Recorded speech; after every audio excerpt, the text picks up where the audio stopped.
My name is Miles Barnard, and I'm a landscape architect, a licensed landscape architect.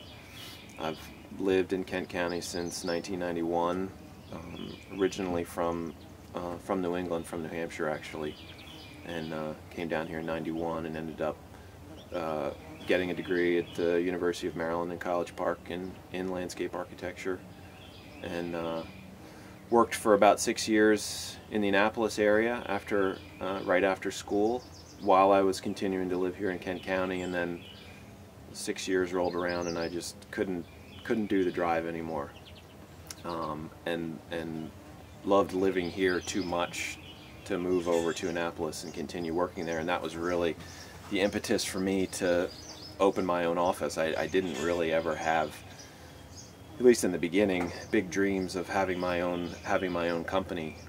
It was really more out of necessity for me, for deciding that I didn't really want to do that drive day after day anymore. I would say that the one thing that I would like to think that that I bring to a project that maybe not everybody does is that I try to look at it from a really functional standpoint. Like, it's important to me that a landscape is really that it really works. You know, that it works as a functional space. You know, that people can. And I think one of the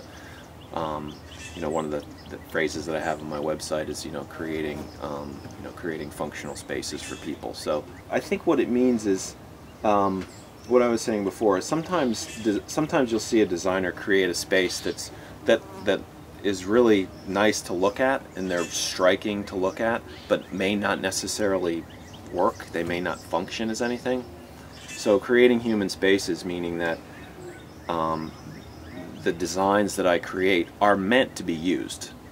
You know, that's the primary function. They should also look great, and they should be detailed really nicely, and there should be a lot of thought put into the material choices and the proportions and the dimensioning.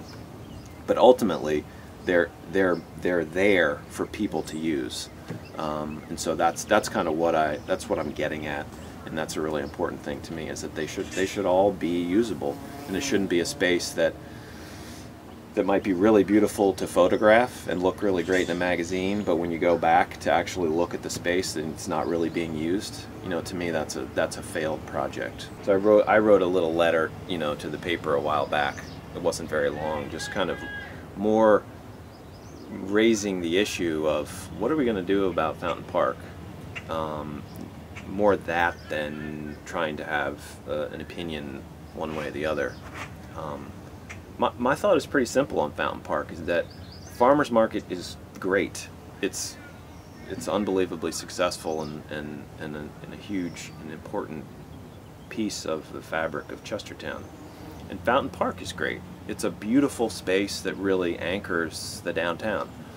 But the two don't quite seem compatible at the moment in the way Fountain Park is designed, and looking at it simply in a functional way with the amount of paving that's there.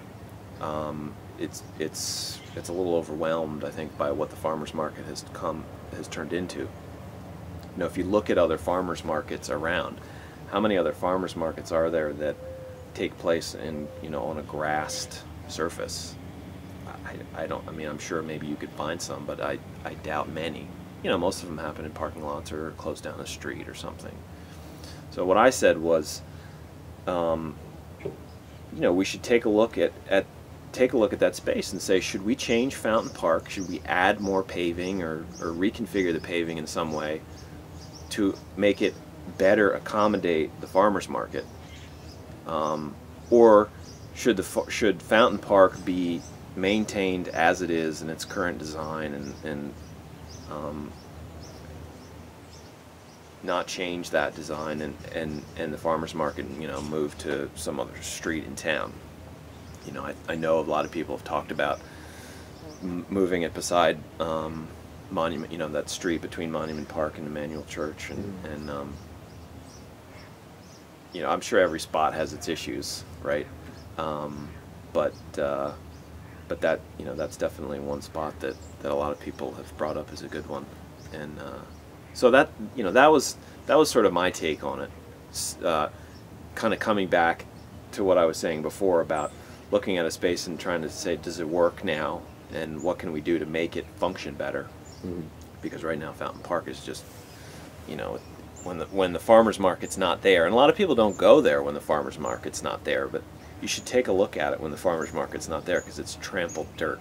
You know, there's hardly any lawn there now, and it's meant to be, you know, a nice treed, lawned, you know, park. That's sort of what its intention is.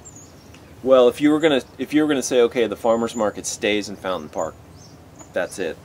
You know, what can we do to make it better? I mean, just one of the considerations that has to be taken into account are all the trees there, and you know, what a constant, the amount of pedestrian traffic that is there on Saturday, what that kind of compaction does to the trees. You know, it definitely has an impact on those tree roots, that kind of compaction. And expanding paving in Fountain Park also has an impact on those tree roots. So I think you have to kind of look at, you know, what's the least destructive way of changing the park to better accommodate the farmers market. So it could mean wider paths, you know, just simply taking the existing brick paths and making them much wider so that the patrons plus the vendors can all be on a paved surface.